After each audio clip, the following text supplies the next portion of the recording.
Hey there. To celebrate the premiere of this season of Real Lich Hours, we're running a promotion. You're hearing this, everybody's hearing this, the episode's available publicly. If you would like to get the rest of the season and all of our other Patreon premium content, you can use the coupon code EMBRACE to get 20% off of your first month. That is the code EMBRACE when you go and sign up at patreon.com/Duckfeed.tv. Thanks.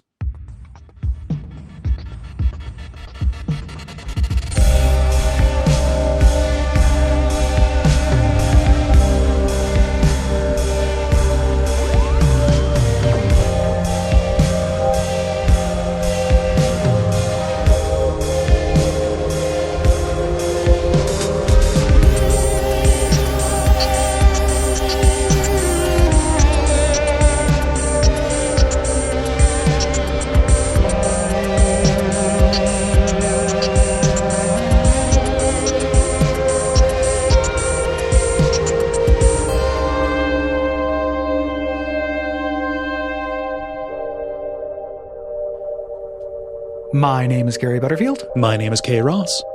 And you're listening to Real Lich Hours, the Vampire the Masquerade Bloodlines podcast with art by Randy Walker and music by Gwen Static. And we're here. It's a new season. I've got a new name. That happened in the meantime. Hi, I'm trans. New name.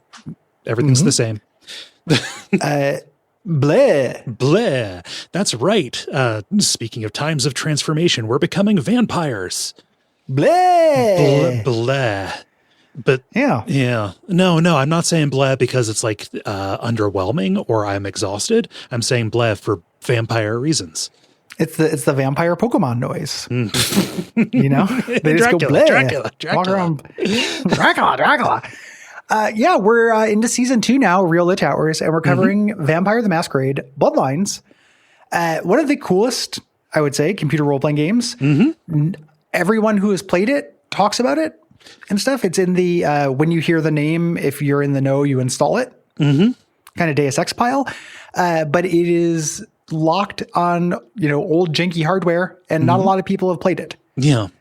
So we are going to shed some light on this and kill these vampires with sunlight. We are. Yeah, I'm excited. I have not played this since we covered it on WAF 14 years ago.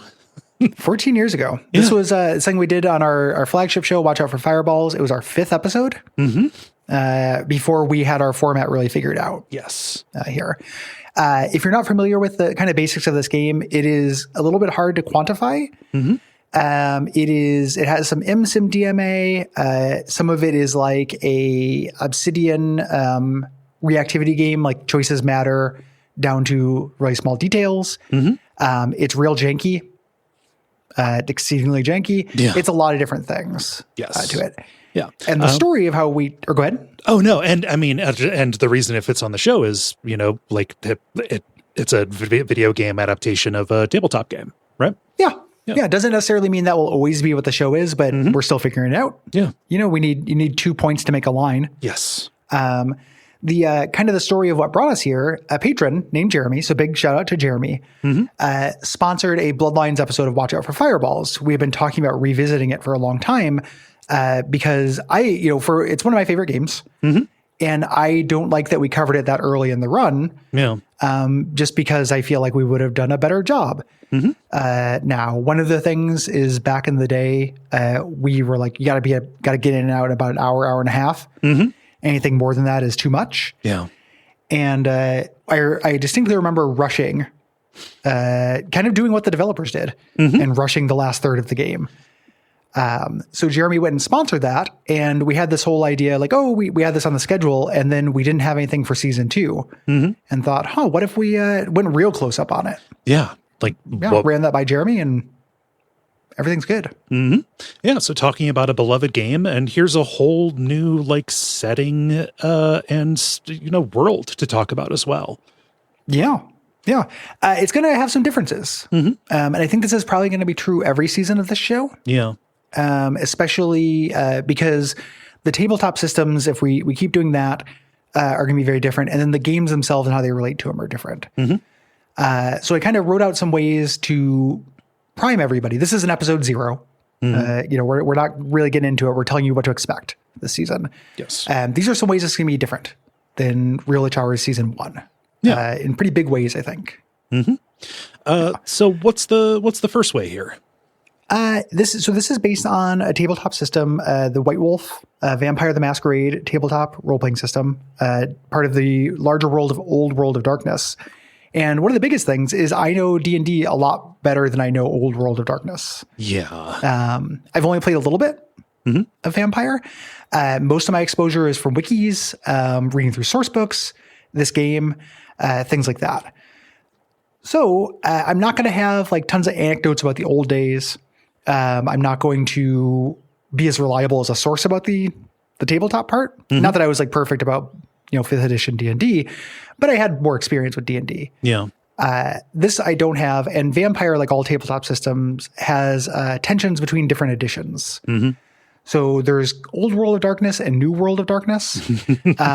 We are not going to be accurate to any tabletop experience you are likely to have. Yes. If we call out a clan or something like that, there is a good chance that within the meta story of Vampire the Masquerade, that clan has been dissolved. Ironically, this is actually a thing that's going to come up when we eventually cover Torment as well. Yeah. Torment had the faction war, and or Planescape had the faction war, and Torment takes place before that, and that was a big shakeup. Yeah. Yeah. So we're kind of frozen in amber here. Yeah, I don't have a lot of experience. I've never played at the table with Vampire the Masquerade.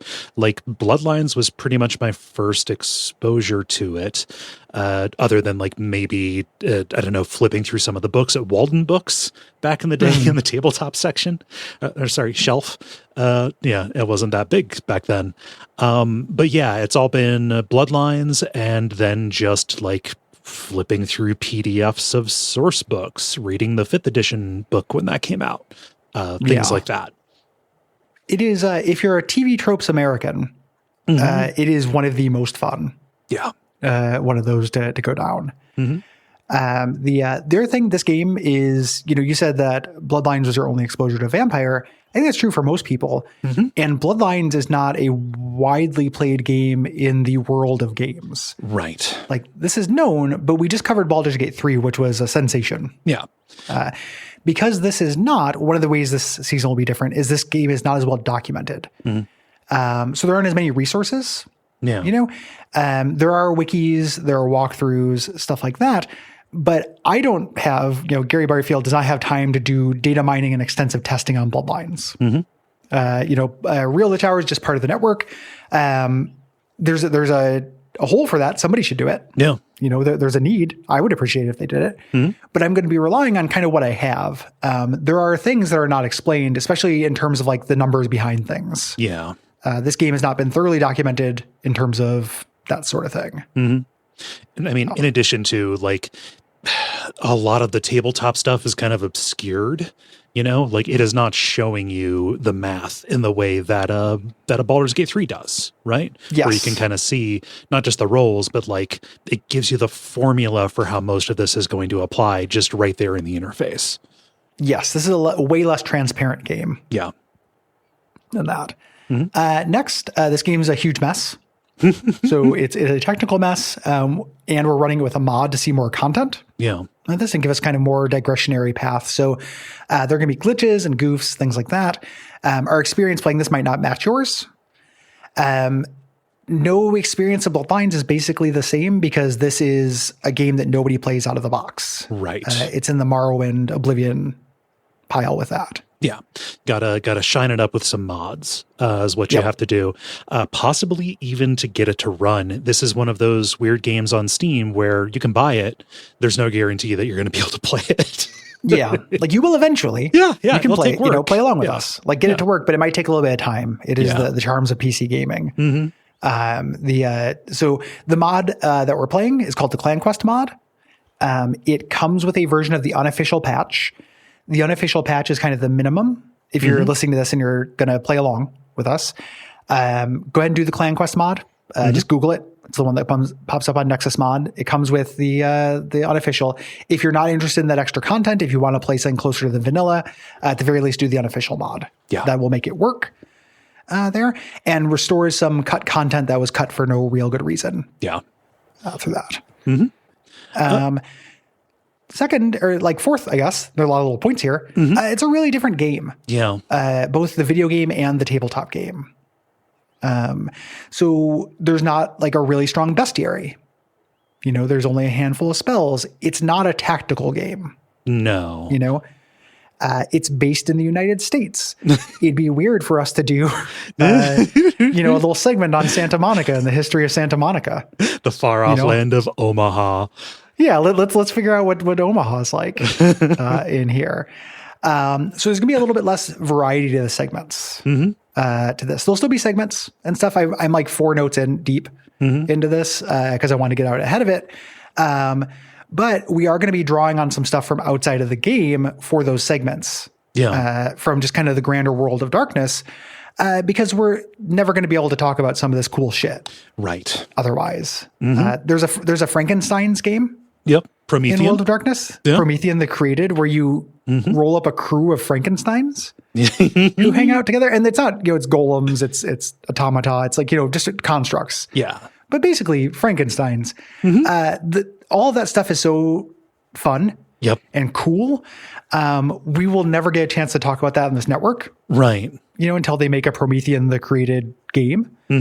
So we're going to talk about these like clan close-ups, but we're also going to talk about the greater world of darkness. Yeah. Some of that comes up in the game. Some of it does not. Yeah. And God, there's so much cool stuff in Wraith. There's so much cool stuff in Mage. Wraith is awesome. Mage is, all of them are good. Yeah.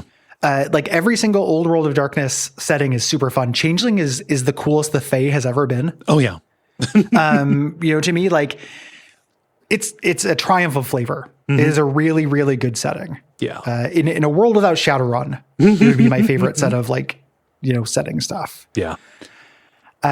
So just getting that out there because I want to let people know when things change, in advance. And if you're only here for D&D, if you have no interest in Vampire, I kind of understand. You should give Bloodlines a shot. Yeah. And like our last season, part of the goal here is for this to function as a Let's Play as well. Yes. If you are not going to play Bloodlines, which I understand, it's an old janky game, let us do it for you. Yeah. Should we say like this episode's going out for everybody? We're going to make this a free one to try and draw people in. Yeah. So, sure. Yeah. Let people know what to expect. Yes. Yeah. And if you listen to season 1 and you have come to trust our taste on a bunch of this, and follow us along, please. Yeah. Yeah. I think it'll be good.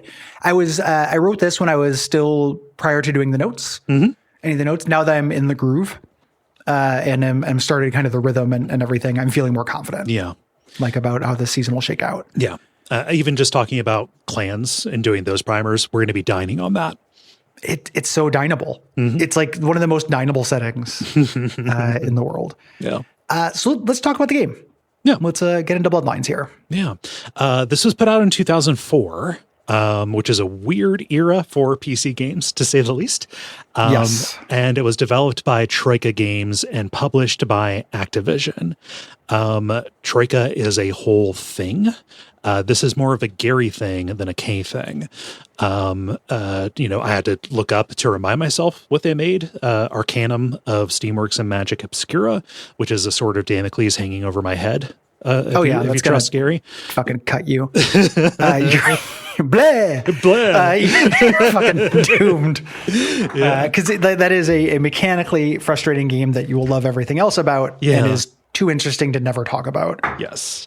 They also did the Temple of Elemental Evil adaptation, the PC one back in the day. They are former Black Isle developers, so Fallout 2 people and stuff, who, and also some of the people went on to be in exile. Yeah. So kind of keeping that lineage alive. They only did these 3 games. Through them. And all 3 of them are called classics for different reasons, which is really interesting. And not everybody knows this, but Bloodlines itself is actually a sequel. Yeah. There's another Vampire the Masquerade game called Vampire the Masquerade Redemption. We'll talk about that at some point this season. I've been looking for an excuse to play that. Same. I'm real curious about it.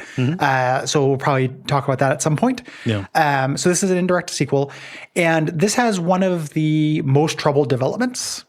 It's a troubled development legend. It's a troubled development legend, followed almost immediately by Vampire the Masquerade Bloodlines 2, which is also one of the most troubled things, and I am so worried. I've never been more worried in my life. Like, there's not character creation, or something like that. Like they keep releasing details that are designed to stab me in the stomach. So this game floundered for 3 years without even having a producer. And Activision, the publisher, ended up assigning one, a guy named David Mollick, and set a firm deadline. And when Mollick came on board, he found that it was a mess. Their levels are completely incomplete and abandoned. It was half finished. So working with that, they were also releasing this kind of in this corridor with Half-Life 2, Metal Gear Solid 3, and Halo 2. Yes. Stiff competition. Yeah. This game sold fewer than 80,000 copies. That's very low. Yeah. Similar to all Troika games, the critics were really mixed on this. The people, I feel like the kind of long view critics, or good critics, enjoyed it. And the more technically minded, the glitch baby critics or weakling critics just complained about technical issues. The critics who are not going to make it is what we would call them. Anybody who was looking at it like as a product first, would have come down on like, hey, this isn't worth your money just because of the the technical stuff. The fact that it comes apart in the last third of it. Fools. Like we don't. In the future, that's how you get absolutely jumped by a cult classic. Complaining about stuff like that. That stuff's very important. I'm not trying to. If anyone's had a frustrating glitch experience with this, I'm not trying to minimize that. It's just that stuff will get smoothed over with time. Yes. And it did. It did. Yeah.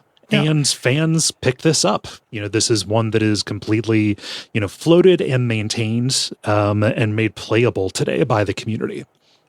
So much so that to this day, I think the most recent unofficial patch update was December 2024. Last time I checked. So fans are taking care of this game. It is a beautiful example of the way that games can do that.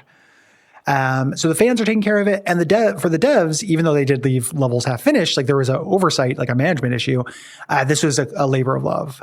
Jason Anderson, the main Troika guy, spent a lot of time researching the tabletop game. He wanted to understand its core appeal, and the lead writer of this, Brian Matsuda, worked to set it kind of apart from other RPGs, put in a lot of work. And what they understood was the appeal of the tabletop game is not in combat or traditional power fantasies, but in vampire politics. Yes. Here. Mitsuda kind of took this and ran with it and wanted characters to have these distinct personalities and motivations and not be quest givers. Characters are not exclamation points that spit out. It's not Veilguard. Spit out XP when you do the task for them. Yeah, they're not just like signposts. Like these are pretty messed up. You're dealing with vampires who all want things of you and are dubiously ethical. Yes, it's kind of a messy bitch simulator, but in a less online way. Yeah. Actually more messy. Real mess, not like, I don't know. When people call themselves a messy bitch online, I think that they're probably referring to having like breakfast an hour later or some shit. Like there's nothing messy about it. Yeah. I'm a disaster. Oh, are you? Like, are you a disaster? No. Yeah. You wait till you run out of underwear to do your laundry. Oh yeah. You only had 2 pairs of underwear left. When you did what a disaster. Call the tabloids. They did such a good job integrating the setting that this game is canon. White Wolf, one of the things that sets it apart, we'll talk about the tabletop game in a bit, is that it has a long, large, singular meta story. And this got incorporated into it. Yeah. Which is kind of neat. Like all this stuff is canon. This is all true. It happened to me. Literally based on real events. the review for Vampire the Masquerade Bloodlines is this happened to my friend Jeff. Yeah.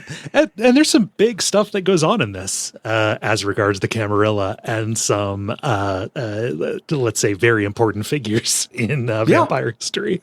Yeah, you meet some real luminaries. Things do fall down in the play department. Yeah. Which we'll talk about.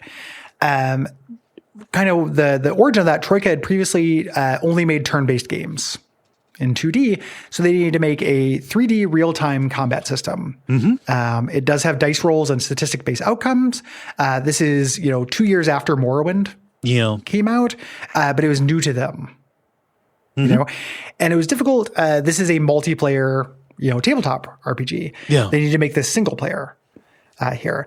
And the way they approached this was they harvested as many mechanics that made sense, but only ended up using about half the skills and only some of the mechanics. Right. Yeah. If you have most of your skills designed to solve, interpersonal conflicts, like that, it can only play out so many different ways in an RPG that by all rights plays kind of like it wants to be a shooter.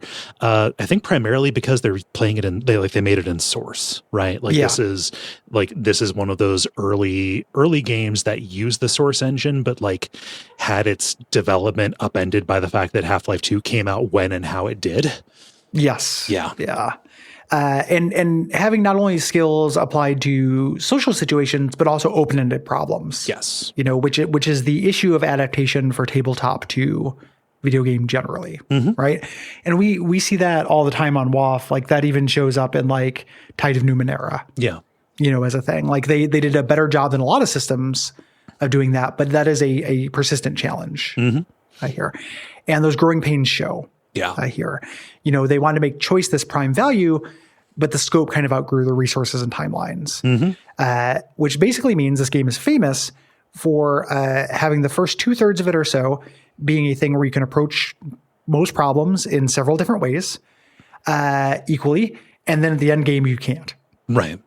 It kind of runs out. It's actually really similar to kind of an inverse version of Lionheart, which is the last Infinity Engine game.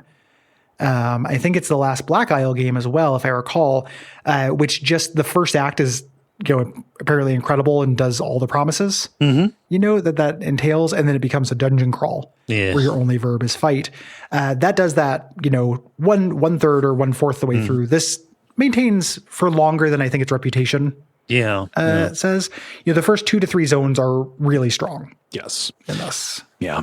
And, when we say they didn't do a very good job of honoring all the choices, if you play the first 2/3 of this building around being kind of a social operator, right? Or, trying to be stealthy, all these, options, Deus Ex-like options that are available to you, and you do not put anything into combat, you are going to fail. You're going to hit a wall. I think that is an awful lot of that accounts for an awful lot of people's kind of sour taste when they kind of hit this and then end up having a bad time. Yeah, it sucks. It's an undeniable flaw in the game. It would be stronger if it maintained that promise throughout. It's rare that games do. Yep. But it would be cool if it did. When you know what you're getting into, it is not that burdensome to put some points into combat as well. You get enough stuff. You don't fuck yourself over easily. It's good to know that though going in. Yeah, I think. When this is firing on all cylinders, even the gameplay and combat in Bloodlines is not super fun. Right. This is not a tactical masterpiece like Baldur's Gate 3. This is even firing at absolutely all cylinders mechanically, I think serviceable. Yeah. All of the funness, all the greatness in this, and there's true greatness, is in dialogue, exploration, ImSim stuff, reactivity. Yes. Characters reacting in realistic ways to things in their world. The thing that, again, if you're a TV tropes head, developer foresight. Good games have a developer foresight page. Bad games don't. This has incredible developer foresight. Yeah. Yeah. So all of that happened in spite of the fact that this was forced out the door early. Yes. Activision kind of boned it. Yeah. It was released unfinished. They had to put in a bunch of crunch and overtime, including some of the staff working unpaid, just to get the game out. Yeah. And like the tragedy of all video games, the amount of, not all video games, but a lot of video games, that work was not rewarded. Right. Because they were put under this economic pressure. Largely because of that, it was a commercial failure, and most of the devs got laid off. The rest of the staff kind of tried to stay and patch it into shape, which they did, helped on that, and they tried to secure funding to keep the studio going, but this was for naught, and Troika died. Yeah, and people moved on to their own concerns. Yeah, and eventually went on to other games and stuff where they were more successful, in terms of not getting boned by publishers. It was just a matter of waiting until like the first Kickstarter wave, I think. Basically, like the democratization of like if you are reliant on Activision, how much freedom do you have? Yeah. It's interesting where gaming's at right now, how this is becoming a real problem, but it's interesting to see the ways that this has been in the cards forever. Yes. This game has been, despite all those problems, has been vindicated by history, both by fans and critics. Yeah. There's a quote here that I like from Rock, Paper, Shotgun. The sense of sorrow that comes from the realization that there's nothing like Bloodlines on the horizon. Why should there be so few games like this? Oh, right, because it's so very hard to do. The lack of games comparable to Bloodlines is one of the great tragedies of our time. Yeah. There are a lot of great tragedies in the specific time. We're living in a time that's a crowded field. Defined by tragedies, yes. Yeah, it's a crowded field. When I think of the great tragedies, I don't necessarily think that there's not a good Bloodlines out there comparable with like human rights stuff. But in terms of culturally or video game wise, it does suck. Yeah. That there's not more stuff like this. And that like there are games with narrative and intricacy. There are games that have, some very good mechanical aptitude and open-endedness and stuff. Something that combines those as cannily as this does. Like they are rare treasures. Yeah, still a rare bird. If you don't know anything about what this game is, here's how it is. Here's how you play. It is a first and third person action RPG. It is a hub-based world. So you kind of go from hub to hub. You have a very complicated dialogue system and very reactive quests. Yes. You're let loose in the hub. You usually have a lead on someone to direct you, but you can just explore that hub, do things out of order and kind of follow your nose and find stuff to do. Yeah. And these hubs are in and around the city of LA. Yes. So like there will be dungeons that are just buildings, right? Like one of your first, one of the early ones is like the blood bank, in Santa Monica, downtown there. Yeah. And you go to some landmarks as well. You go to like Griffith Park. Yes. Later and stuff, the observatory. Character creation is very important in this in a way that is rarely seen in games. Yeah. Characters will react differently to you depending on what clans you're in. And a couple clans play completely differently. Yeah. Like fully half of them, basically, if we count Tremere being the magic clan, play very differently. You have a lot of options in terms of build. So generally, as we mentioned before, maps onto ImSim paths of combat, talking, sneaking, and hacking. And within combat, there are a couple of different approaches. You can do unarmed, melee, magic, and guns. Yeah. You need to put points into one of them. Otherwise, you're going to have a very bad time. And they play differently. Like the quality between them is pretty rough too. Yes. Like I do not like the way the melee feels in this at all. No, it's horrible. Yeah. And we'll talk about those in depth during segments, of why it's, we're going to be harder on this than Baldur's Gate 3. Well, yeah, because it's objectively worse. It's an objectively worse game while still being very special. Right. As a thing. And they're also not equally qualitative in terms of efficacy. The game is not so hard that you can't make it work with like a melee, an armed fighter. Yeah. But it's harder. Yes. Each vampire clan has access to certain powers. These are called disciplines. These are like spells. They have ranks. And these can be used in combat. They can help you notice your environment better. They can boost your stats. They can influence conversations. There are a wide variety of these. Yes. One of the most fun things you can do as a vampire is get vampire powers. When I was in high school, this taught me what an auspex was. Yeah. You love learning words. Obfuscate. Yeah. A bunch of skill checks. There are a lot of skill checks in this, and they are threshold based. So not chance based, but your attacks are governed by die rolls. Right. So you have to crest a minimum number to pick a lock, but your aiming reticule will shrink faster with additional skill. Or you'll attack, it will look like you connected, but you'll have a big 0 pop up for no damage, Morrowind style. Yes. This is in the Morrowind and Mass Effect camp of this plays like an action game, but what you see is not what you get. Yep. So you do quest and you explore and you drink blood and you gain experience. Eventually, you do a storyline quest that will take you to the next hub or to a standalone dungeon between hubs. And you can go back to hubs there. You can't go back to standalone dungeons usually, but you can go back to hubs and you'll have quests that kind of go between different areas. Yes. There. Yeah. None of these systems are complicated on their own, which is kind of an MSIM thing, right? Like the shooting in Deus Ex is not super complicated. Yeah. Stealth in Deus Ex is not very complicated. Same thing here. Combat is you stand next to a guy and hit him or shoot him. Hacking and lockpicking are not mini games. They're just a progress bar that is influenced by your stat. Yes. Through this. Yeah. It is the kind of amalgamation of everything that makes it fun. It's the way that they interact with each other to affect your progress, right? Yes. And of course, blood, Gary. Blood. Bleh. Blood is your mana meter, basically. It powers your disciplines. It helps you heal. You have to maintain. There's a little bit of a life sim aspect of this. Like your blood will drain. Sometimes you need a fix.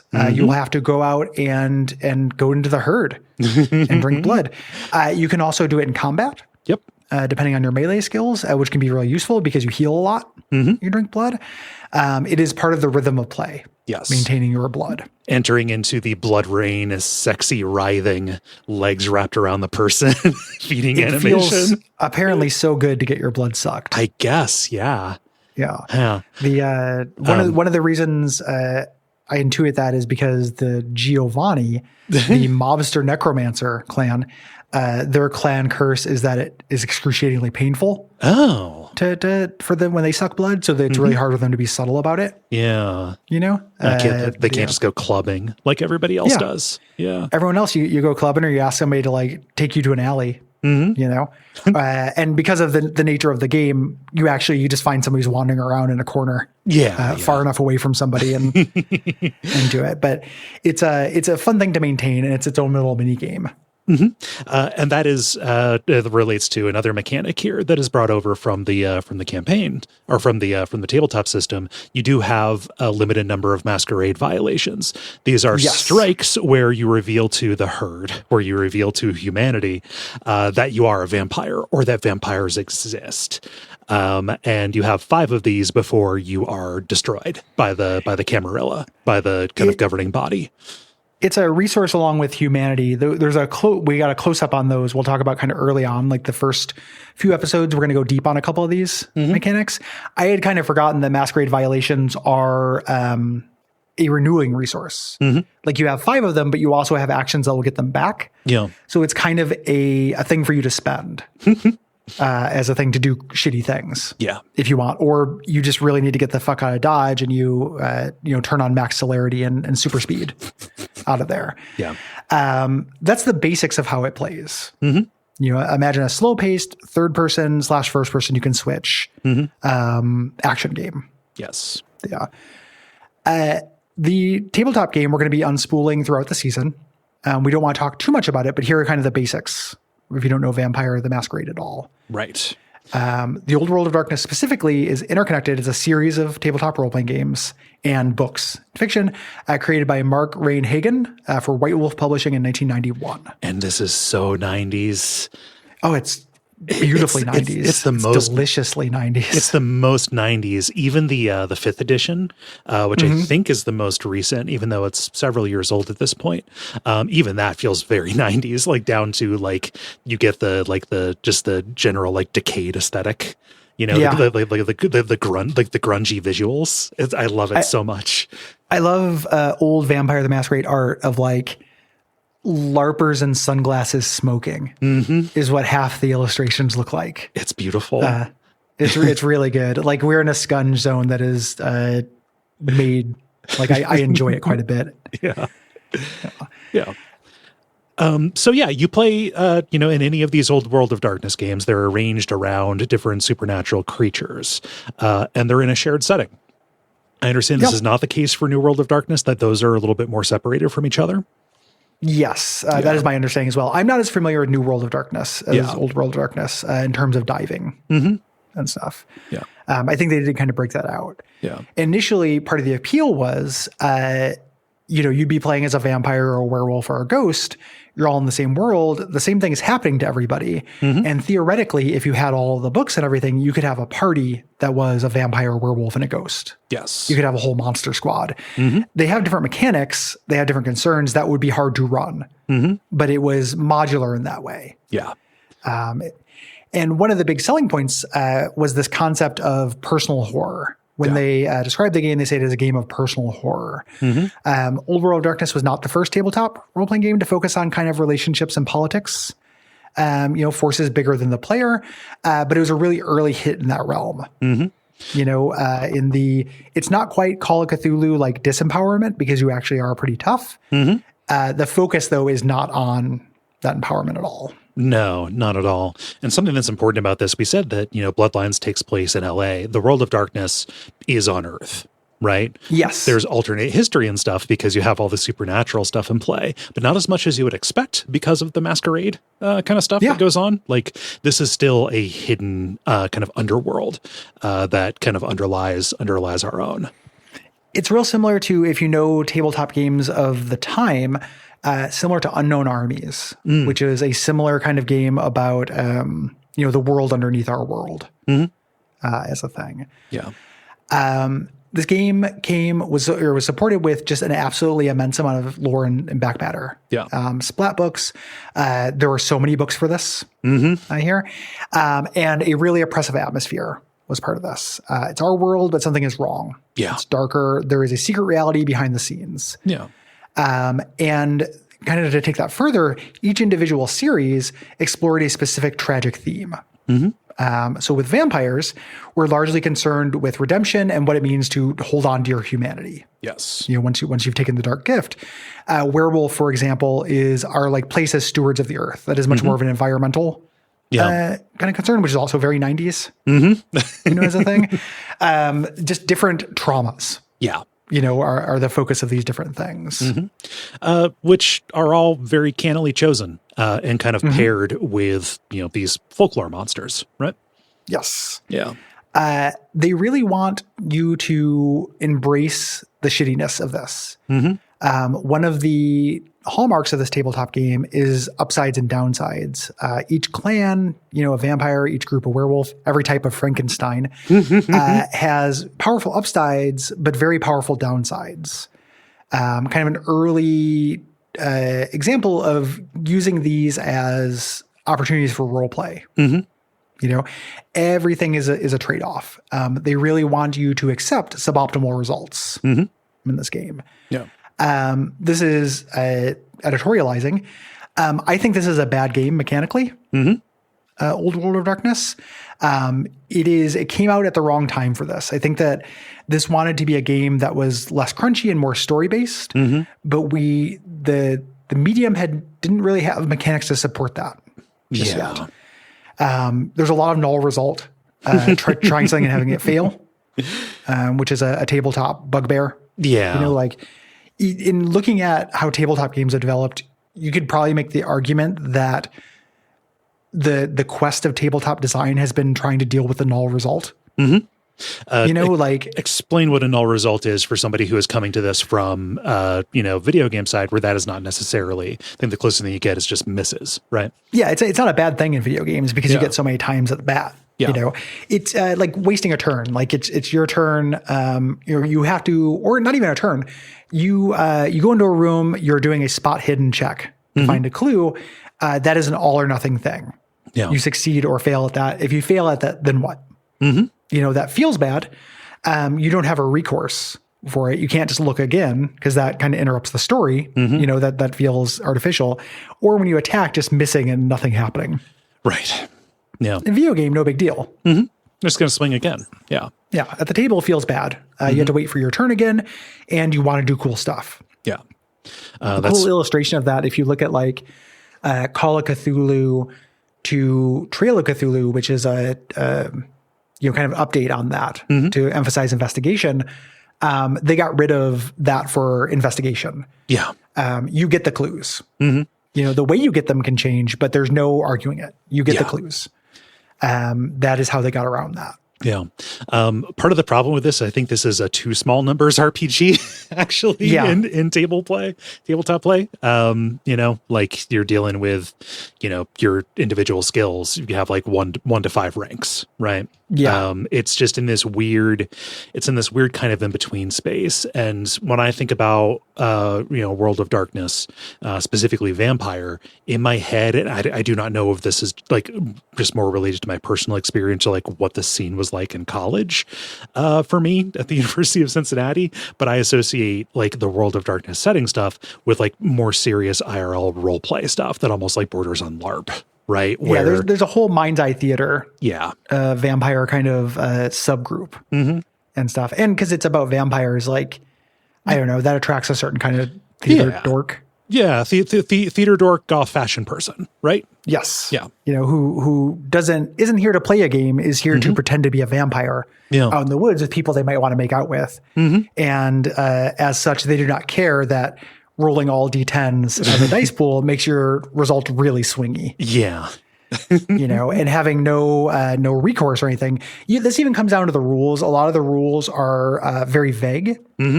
They were putting a lot of trust into the storyteller, which is the dungeon master of this. You mean like Dave Grohl? You have to actually put on a Dave Grohl costume. Okay. All right. You put up your Dave Grohl DM screen. And just you put on the Kirsten cinema glasses. Yeah. Yep. And that's how you can tell. Yeah. But yeah, you take on the role of the storyteller, and the books were just like, this does this impossible thing. If you want to see an example of that, reading the Mage source books is really fun, because their whole thing is like breaking reality. So it'll give you like a 2-sentence description of how this would break reality with no mechanics to back it up, as a thing. And it's kind of like, you figure it out. Yeah. And if the whole crew, if everybody at the table is on board with that, I think that's cool. Everyone can do that. Everyone can go with the flow here. But if you're trying to get the numbers, or if you want more guidance, it's a lot more difficult. Yeah. And that is something that, as tabletop RPGs have evolved, games have leaned into and gotten better at navigating. Yeah. Yeah. Especially like post what is it? Powered by the Apocalypse kind of stuff. That was a huge, a huge in finding the balance, I think, between mechanical and flavor. I think that's the best rules light. Yeah. Game that exists. As somebody who don't like rules light framework games. Stuff. Yeah. Yeah. It stomps the shit out of like something like Fate. So this game to me is an early example of way better to read than to play. Yeah. Along with Shadowrun, which I love, but is not fun to play. There are just a lot of systems and splat books, a lot of things to know, a lot of detail. All of it is really fun to know. Yeah. But at the table, it kind of flops. Yeah. Or at the very least is so dependent on the quality of the DM and the group that there's a higher than normal chance that it's just going to kind of like not work out with your dynamic. Right. Yep. And that's my experience. Yeah. With it. You could have had a great time. Like there are people listening to this who I'm sure have had like long running vampire games that have gone great. Your group is just, I think, maybe more suited to it than mine has been.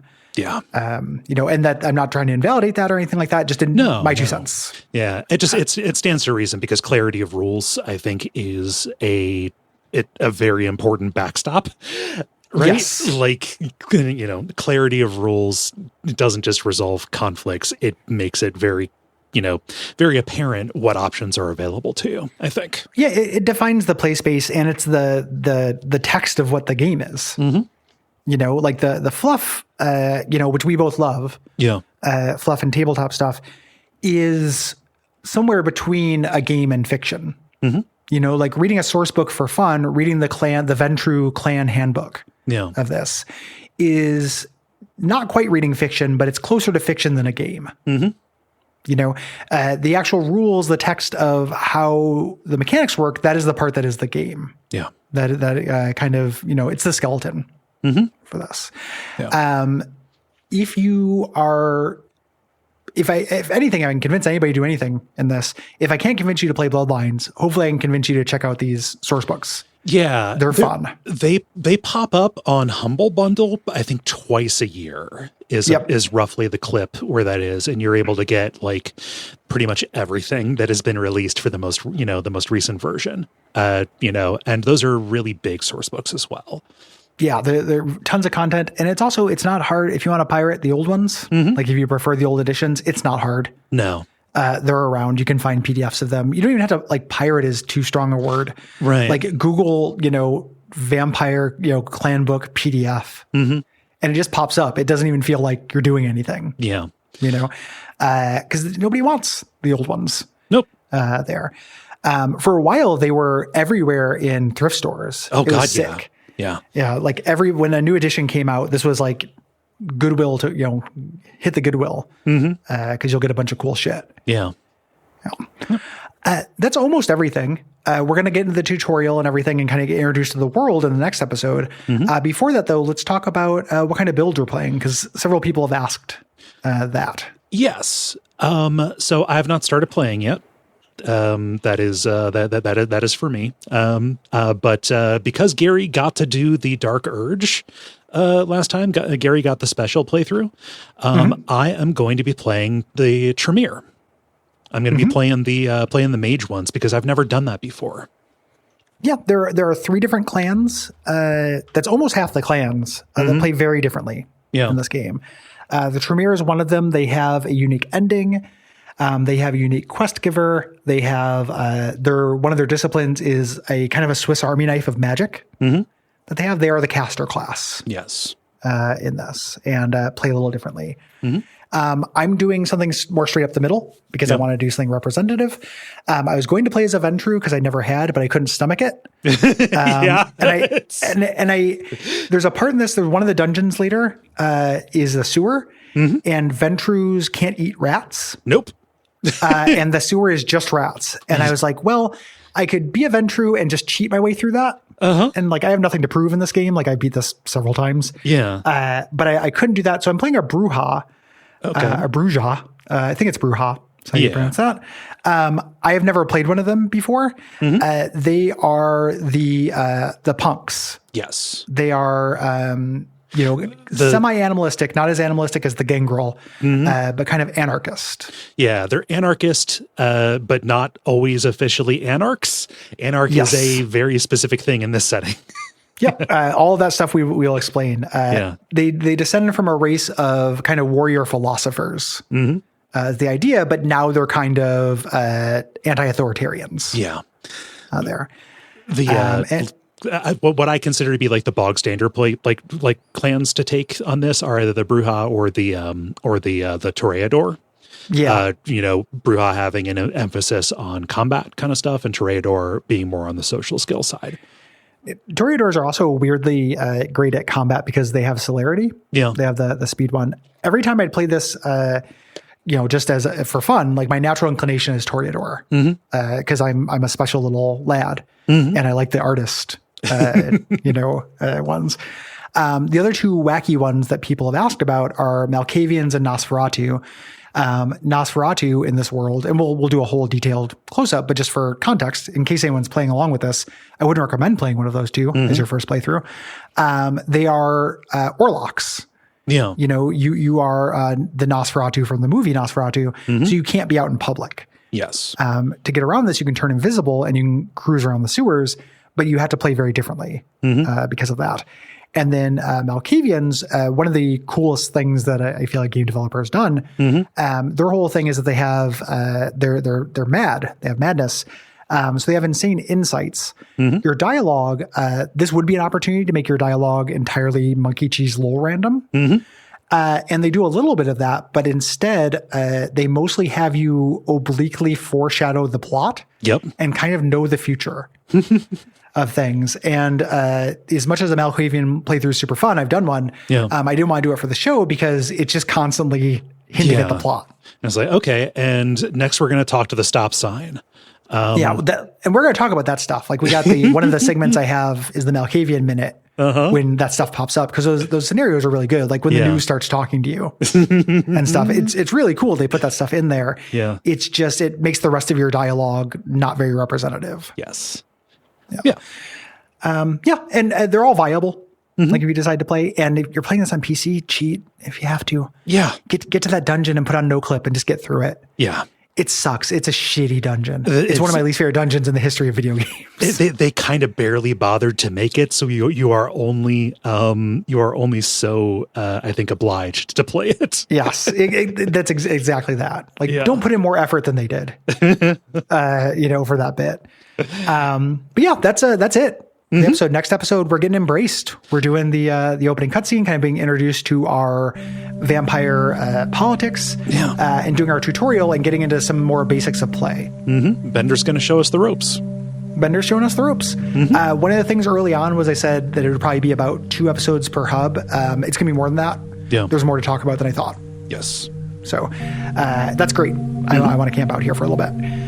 So it will certainly not be a 66 episode Baldur's Gate 3 length season, but it also will not be a 10 episode season.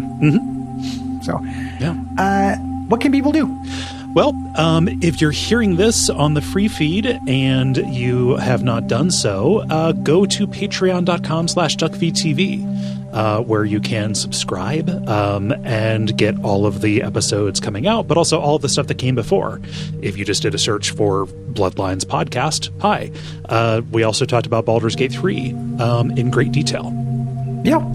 And kind of, I hope this, the way this, depending on how the season goes, everything, this will kind of form, again, you need 2 points to make a line. It would be cool to, I'm optimistic about how well this will go and what it speaks of for the future of the show. The idea of jumping with this kind of frequency to new systems and games is really exciting to me. Oh yeah. Just any kind of excuse to go on a deep dive into these. Yeah. Probably, maybe not exclusively tabletop stuff, but like, there are a lot of options for things that have very well-established settings. Yeah, and there's a lot of tabletop stuff I'd like to do. Yeah. And like just rubbing my hands at that Shadowrun trilogy season, just like, fuck. Oh, man, to go back to, getting through all of Dragonfall in 2 episodes. Gary, what were we thinking? What were we thinking? Like, you gotta slow it down. Yeah. It's because I'm old now, but I'm like, everything should be slow. Yeah. Slow is such a good speed. Like be it walking, driving, or covering a video game. Yeah. And when we say covering in 2 episodes, if you have not listened to our flagship show, Watch Out for Fireballs, a lot of the stuff we have talked about, maybe don't go back and listen to the first Masquerade Bloodlines episode, I think we opened that with a pretty ableist joke, for which I'm very sorry. Oh, yeah, I forgot about that. One of the things I had planned, depending on how much space we need to fill, is giving that a re-listen and having that be a segment. What was that like? Yeah. The coverage. But yeah, it was a long time ago, 14 years ago. Yeah. We got better. And we're hoping to make up for it here. So thanks, everybody. Thank you. Yeah. Big thanks are the art for the show. You've seen that already. That's awesome. Yeah, it's so good. Super good. Randy Walker did a fucking knockout job. Excellent work. I've heard the at the time we're recording, the close to final version of the theme song from Gwen. It's also really good. What a treasure we have in Gwen. Even just in terms of the music composition, just somebody that we can reliably say, "Oh, hey, here's this brand new style of music to you," and she can put out something like that. That's the thing that is really cool about having Gwen do music stuff for us. I like the way that Gary makes music, but I am not a chameleon. I couldn't have done that. Yeah. I can't do a thing in a style. Yeah. That same way. And she's really good at it. And it's a good theme. You know, it matches the tone real well. So join us in getting break out your Lacuna Coil records and join us here. And until next time, our famous sign off. Thanks for nothing.